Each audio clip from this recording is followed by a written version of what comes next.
Full story. Inside. The battle for legacy and justice in a family empire torn apart. Welcome to Silent Wars. Today, we bring you the full story of Evelyn Parker, a woman underestimated by her own family who quietly built a billion-dollar real estate empire. Stay tuned for an inspiring journey of power, betrayal, and redemption. Don't forget to like this video and subscribe to Silent Wars for more amazing stories. The Grand Riversong Estate, perched high above the shimmering waters of Puget Sound, was the kind of place that seemed made for stories. Stories of wealth, power, and family legacies handed down like treasured heirlooms. Tonight, however, the atmosphere inside the sprawling home was heavy with tension that no amount of fine wine or elegant decor could mask. The high ceilings echoed with the clipped tones of practiced politeness, but beneath every word lay the sharp edge of rivalry. I settled into my usual spot beside the massive stone fireplace, the heat casting a warm glow on my face as I quietly observed the scene unfolding before me. My cousins, dressed in the latest designer fashions, sat around the grand oak table like contestants in an unspoken competition. Their eyes flicked constantly between each other, searching for the perfect moment to one-up, to showcase a new purchase, a new achievement, or an extravagant weekend getaway. Ryan, the oldest among them, swirling a glass of Cabernet Sauvignon in his hand, casually mentioned his recent purchase of a ski cabin in Aspen, nestled in the Rockies, just steps away from the slopes owned by a tech billionaire. His voice was smooth, but carried an unmistakable undertone of pride and challenge. Melissa, ever the social butterfly, waved her delicate hand dismissively as she opened a small, bejeweled clutch. "That's nothing," she said with a knowing smile. "We just secured a vineyard in Napa Valley, complete with private access to the Sonoma wine country. The view alone is priceless." I hid my quiet smile behind my glass of iced tea.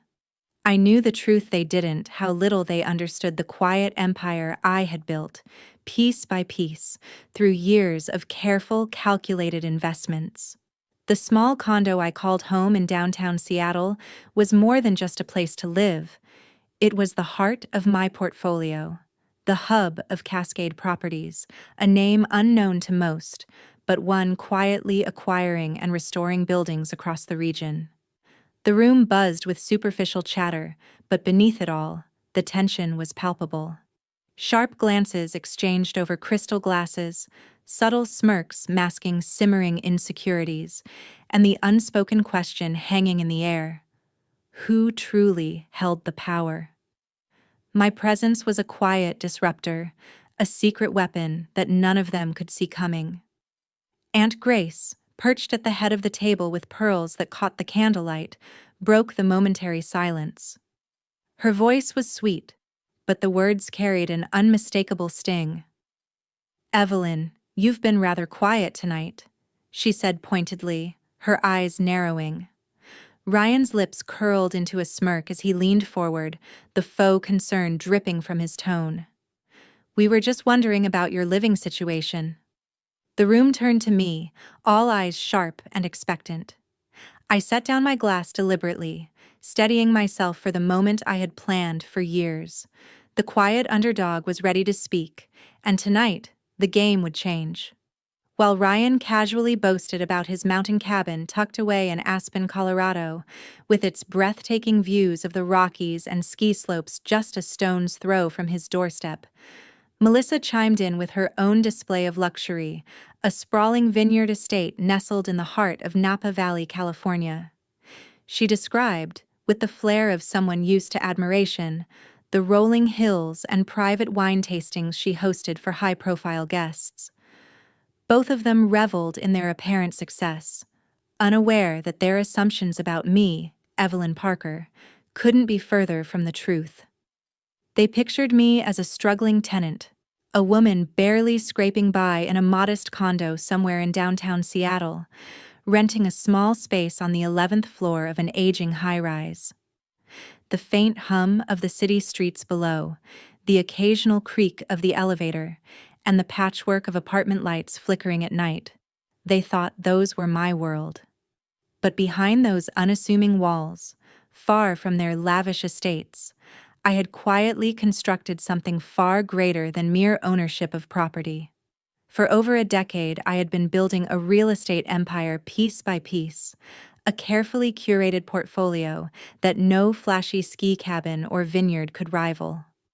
From multi-family apartment buildings in bustling neighborhoods to historic commercial properties undergoing respectful renovations, my company, Cascade Properties, had become synonymous with ethical investment and community preservation throughout the Pacific Northwest. While my cousins flaunted their latest purchases like trophies, I had quietly acquired nearly 50 properties, valued at over $1.8 billion. The condo they sneered at was actually the headquarters for my operations, where I reviewed renovation plans, met with tenants, and strategized the next acquisitions that would blend profitability with purpose. Their judgments were wrapped in ignorance and underestimation. They saw only the surface, the outward signs of wealth and success. What they failed to recognize was the grit, the sleepless nights, the countless negotiations, and the sacrifices made to build a legacy based on integrity, not vanity. Tonight, as their voices rose in bragging rights and hollow laughter, I held my calm. I was the quiet force behind the scenes, the real power they never saw coming. And soon, their illusions would crumble as my empire stood tall, built not just on properties, but on principles. The room was thick with the scent of expensive cologne and polished oak, filled with the hum of polite conversation and the clinking of crystal glasses. Everyone seemed comfortable in their roles, the successful heirs of a storied family, confident in their entitlement and accustomed to a certain rhythm of power. That all changed the moment I, Evelyn Parker, casually dropped the bombshell that none of them expected. "I'm the founder and CEO of Cascade Properties," I said, my voice steady, measured, carrying the weight of years spent building an empire under the radar. Cascade Properties, the discreet real estate firm that had quietly acquired key residential and commercial buildings throughout the Pacific Northwest, Seattle, Portland, Tacoma, had been a name they never heard but should have feared. The room fell instantly silent. Their faces, once smug and full of condescension, flickered with disbelief and shock. The same cousins who had mocked my humble lifestyle, the small condo I rented in downtown Seattle, the modest cars I drove, now sat frozen, their carefully maintained facades cracking. The so-called underachiever, the one they quietly dismissed at every family gathering, was the real power player sitting right in front of them. I saw Ryan's jaw tighten, Melissa's eyes widen in stunned silence, and even Aunt Grace, ever the poised matriarch, seemed momentarily unmoored. It was as if their entire understanding of our family's hierarchy had been upended. I wasn't just a renter or a background figure, I was the architect of a $1.8 billion portfolio of properties, from multifamily apartment complexes to historic office towers, all meticulously managed and ethically developed. I let the silence stretch, savoring the moment. Their disbelief wasn't just about my success, it was about the betrayal of expectations. How could someone they deemed quiet and modest have outpaced them all? How had I moved in shadows while they chased fleeting displays of wealth and status? But this wasn't just about one-upmanship. It was about reclaiming a legacy that had been tarnished by greed and vanity. Cascade Properties stood for something different: community preservation, tenant rights, and sustainable growth, not ostentation.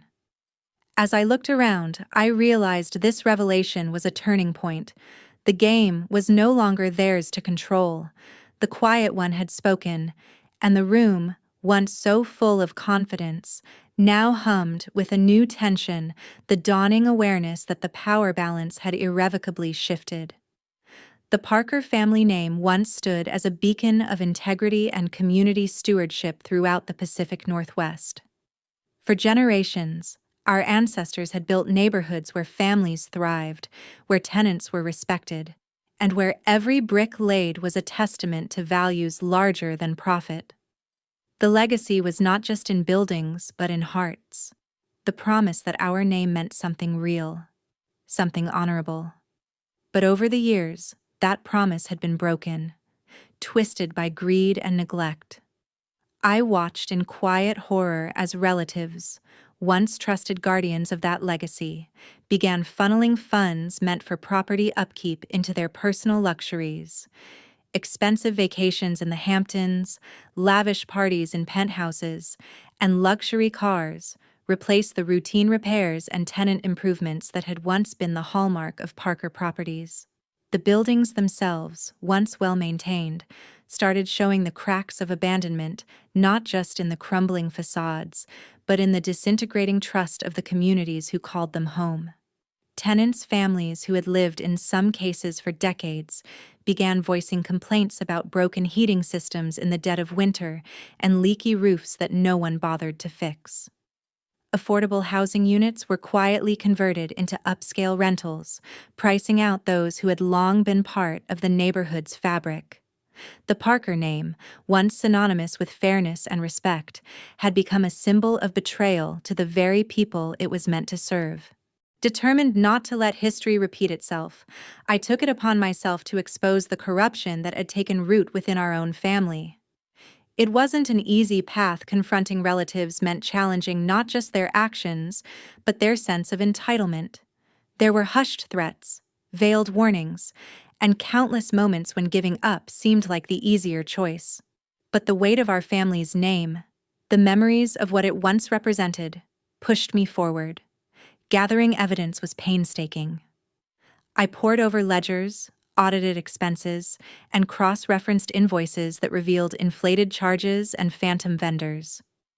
I uncovered shell companies linked to family members, siphoning millions away from maintenance budgets and tenant services. Every discovery fueled my resolve. This was not just about money, it was about restoring dignity. I knew that healing our legacy meant more than financial transparency.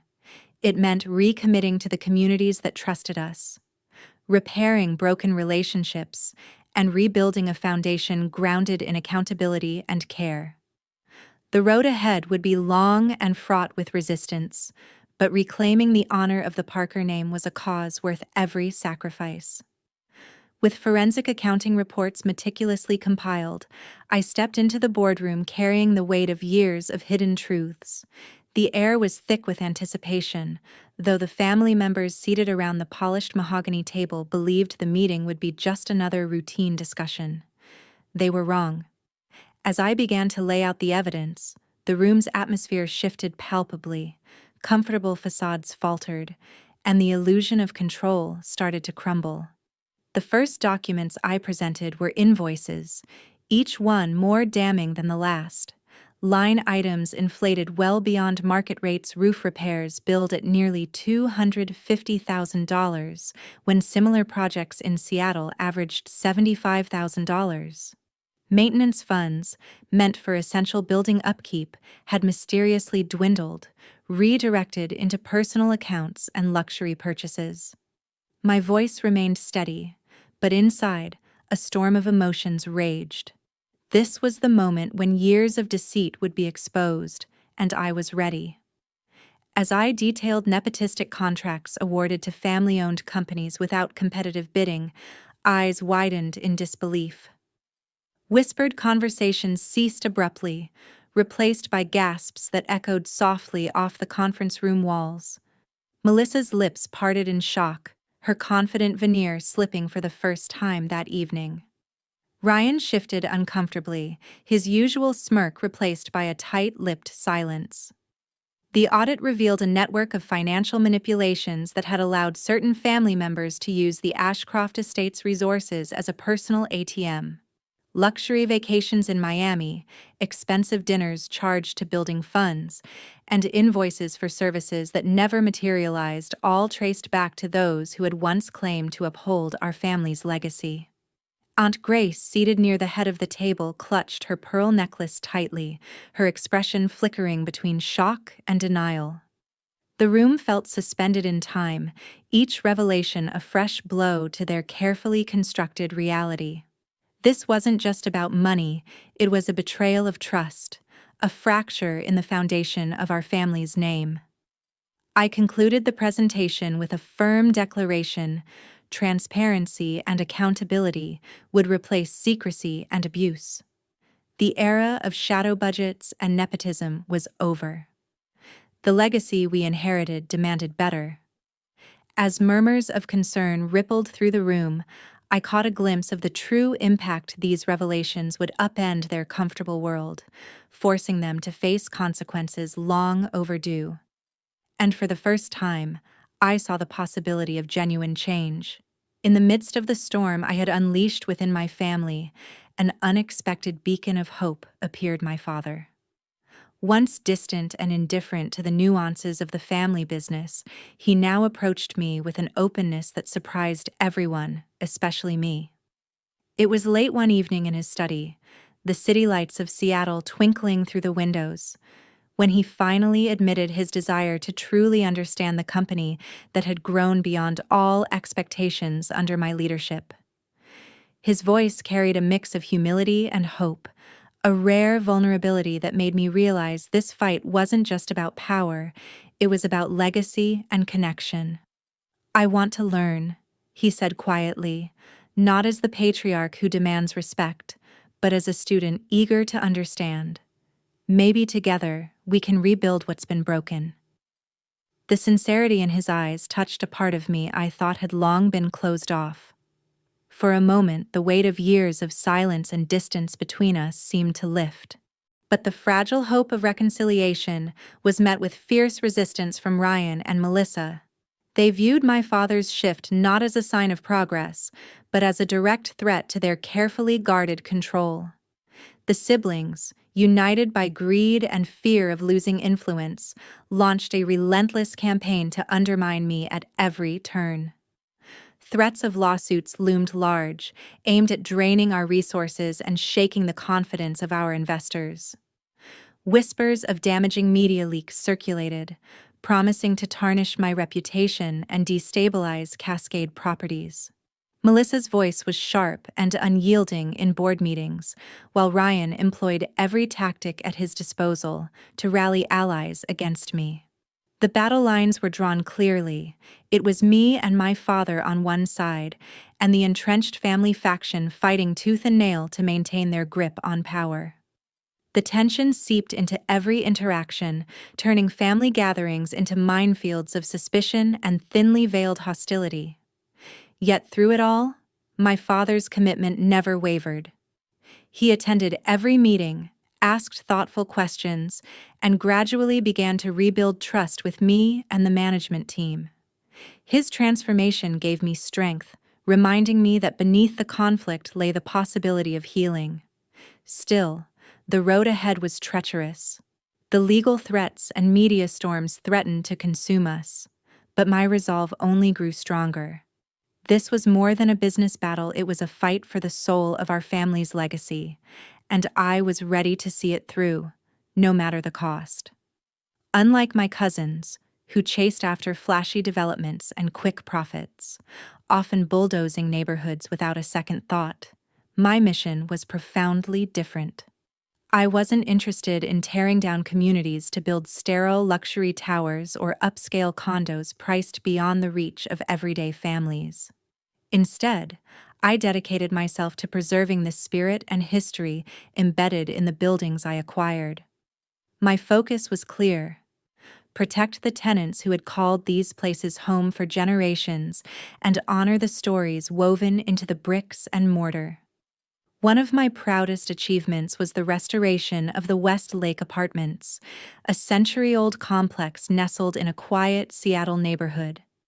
Unlike the gleaming glass structures popping up downtown, Westlake had character-ornate brickwork, original hardwood floors, and a courtyard garden where children played and neighbors gathered. It was more than a building. It was a living part of the community. When I first took ownership, Westlake was showing signs of neglect. Heating systems faltered in the bitter Pacific Northwest winters, and leaky roofs threatened the safety of families who'd lived there for decades. But instead of evicting tenants and flipping the property for a quick profit, I launched a careful restoration effort. Modern amenities were introduced: energy-efficient heating, upgraded plumbing, and accessible entrances while preserving the historical charm that made Westlake unique. Crucially, I implemented rent protections to shield long-term residents from displacement. Families who had faced rising rents in other parts of the city found security in knowing their homes would remain affordable. The relief and gratitude expressed by tenants were profoundly moving. Mrs. Lopez, who had lived in Westlake for nearly 40 years, often told me, "You didn't just fix a building, you saved our community." This approach was a sharp contrast to my cousin's developments, where profit margins overshadowed people. Their projects often led to gentrification, forcing out working-class families and erasing decades of neighborhood history. I refused to be part of that cycle. Preserving communities required patience, empathy, and a long-term vision, not just dollars and cents. I believe that real wealth was measured not in square footage or market value, but in the lives touched and the legacy preserved. Westlake Apartments wasn't just a property, it was a testament to what responsible, ethical real estate development could achieve. As I walked through its hallways, hearing the laughter of children and greetings exchanged between neighbors, I knew I was doing more than restoring a building. I was restoring hope. The fallout from the audit hit my family like a thunderstorm rolling in over the Puget Sound, sudden, loud, and impossible to ignore. Melissa's husband, once the proud owner of a thriving construction firm, found his business collapsing under the weight of the investigations. Projects were halted, contracts revoked, and his reputation tarnished beyond repair. The construction crews he once managed now faced layoffs, and suppliers hesitated to do business with a company clouded by scandal. The reality of their actions came crashing down, affecting not just the guilty but also those who depended on them for livelihoods. Meanwhile, Ryan's legal troubles mounted with alarming speed. Lawsuits piled up as evidence of financial misconduct surfaced, forcing him to navigate a maze of courts and settlements. His once confident stride became a cautious shuffle, and the arrogance that once filled family dinners gave way to anxiety and regret. It was a harsh lesson in accountability, one that he could no longer avoid or dismiss. Aunt Grace, the family's matriarch and a respected figure on multiple community boards, quietly resigned from her positions. The shame of the scandal weighed heavily on her, and her absence was felt deeply across the social circles she once dominated. The public fallout was relentless, and the Parker name, once synonymous with community pride, now carried whispers of betrayal and greed. But amidst the wreckage, something unexpected began to take root. Slowly, some family members started to seek redemption. They realized that rebuilding trust required more than just words. It demanded genuine action. Melissa, humbled by the collapse of her husband's firm, began volunteering at local transitional housing shelters in Seattle, dedicating hours each week to helping families displaced by rising rents and economic hardship. Her transformation was not immediate, but sincere efforts gradually replaced her former arrogance. Ryan, too, took steps to make amends. Enrolling in community mediation courses and offering pro bono legal aid to tenants affected by previous neglect, he started to understand the impact of his choices. It was a difficult journey marked by resistance, setbacks, and moments of doubt, but it was a beginning. The family dinners that once echoed with rivalry now included conversations about healing and responsibility. The scars remained, but a newfound commitment to integrity and service brought a fragile hope for the future. It was clear that the Parker legacy was being rewritten not by wealth or power, but by the courage to face past mistakes and build a better path forward. From my office perched high above the bustling streets of downtown Seattle, with a panoramic view stretching across the skyline and the shimmering waters of Puget Sound beyond, I found a rare moment of quiet reflection. The journey that had brought me here from the overlooked renter in a modest condo to the respected CEO of Cascade Properties felt both surreal and profoundly grounding. It was a path marked not by sudden luck or flashy displays, but by unwavering purpose, hard-earned respect, and steadfast integrity. I remembered the early days when I was dismissed as insignificant, barely acknowledged at family gatherings, and underestimated by business peers. My modest condo on the 12th floor of an aging high-rise was seen as a symbol of failure rather than a hub of strategic planning and decision-making. Yet, within those four walls, I mapped out acquisitions, pored over renovation plans, and crafted a vision that valued community as much as profit. Every late night spent reviewing lease agreements or negotiating tenant protections was a building block towards something greater than myself. Success, I realized, was never about the titles or the square footage of office space. It wasn't about the gleaming luxury cars or the high-profile events that others flaunted. True success was about building something with meaning, something that respected the history and people tied to the properties. It was about preserving neighborhoods, creating safe homes, and fostering trust between landlord and tenant. I thought of the families living in our buildings, like the Johnsons who had called Westlake Apartments home for over 30 years, or Mr. Keller, a retired firefighter who relied on stable housing to enjoy his twilight years. Their stories intertwined with the walls we restored, the courtyards we revitalized, and the rent controls we fought to maintain. This was the legacy I wanted to leave, a legacy not measured in dollars alone, but in lives touched and communities sustained.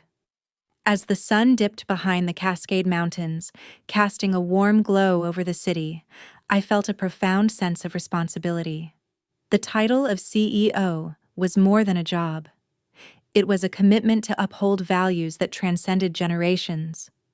My journey was far from over, but I knew that every step taken with integrity paved the way for a future where legacy meant more than wealth, it meant honor. The crisp winter air settled gently over the Westlake courtyard as the annual holiday gala unfolded beneath a canopy of twinkling fairy lights and the soft glow of lanterns. Families gathered around, laughter and warm conversations mingling with the faint scent of pine and fresh snow. Standing there, shoulder to shoulder with tenants who had made these apartments their homes for decades, along with neighbors and even some cautious relatives, I felt a profound sense of renewal. This was more than just a festive gathering, it was a celebration of resilience, community, and a shared vision that had been all but forgotten in our family's past. Our great-grandfather's dream had been simple but powerful, to build homes that sheltered hearts, not just wallets. A vision that valued people over profit, legacy over luxury. Tonight, that vision was reborn, alive in the faces of those around me. As I looked around the courtyard, I saw familiar smiles. Mrs. Lopez, who had lived in Westlake for nearly 40 years, was teaching her granddaughter how to string popcorn for the tree. Mr. Keller, a retired firefighter and one of the longest-standing tenants, helped children hang ornaments, his eyes sparkling with quiet pride. The old brick walls, restored with care, seemed to hum with stories of the past and hopes for the future. Then, amid the joyful crowd, my mother approached. Her eyes reflected curiosity mixed with a hint of humility I hadn't seen before. Gone was the skeptical woman who had once doubted my path and dismissed my efforts. Now, she stood there, genuinely interested, perhaps even a little in awe. I took her hand and gently said, "Come, let me show you what legacy truly means." Together, we walked through the courtyard, past neighbors who greeted us warmly, sharing stories of how the building had become more than just a place to live. It had become a community, a family. I spoke softly about the journey we had taken, the challenges we had faced, and the values that had guided every decision: respect, care, and a commitment to preserving both history and humanity.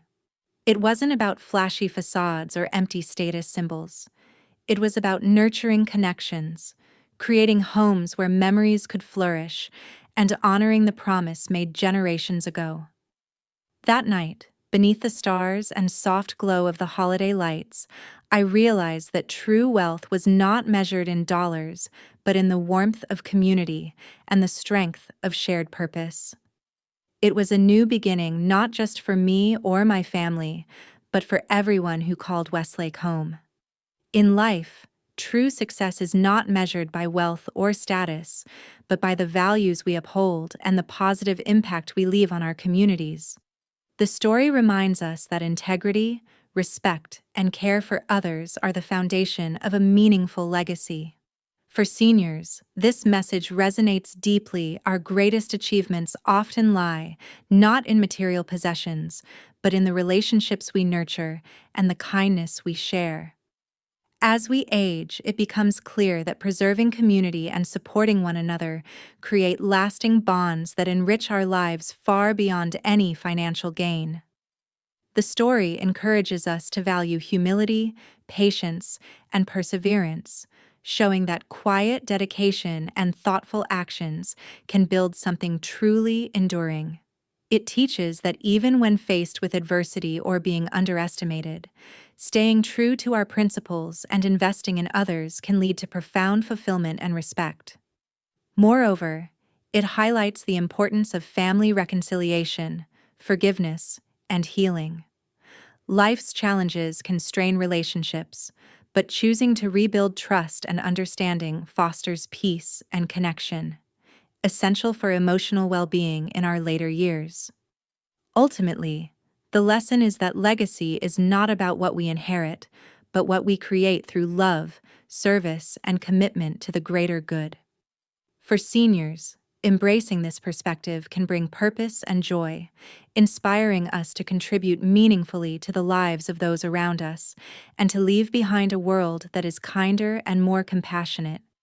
This deep, timeless wisdom reminds us all that the true measure of a life well lived lies in the hearts we touch and the communities we uplift. Thank you for watching this full story on Silent Wars. If you enjoyed it, please hit the like button and subscribe to our channel for more inspiring content. See you in the next video.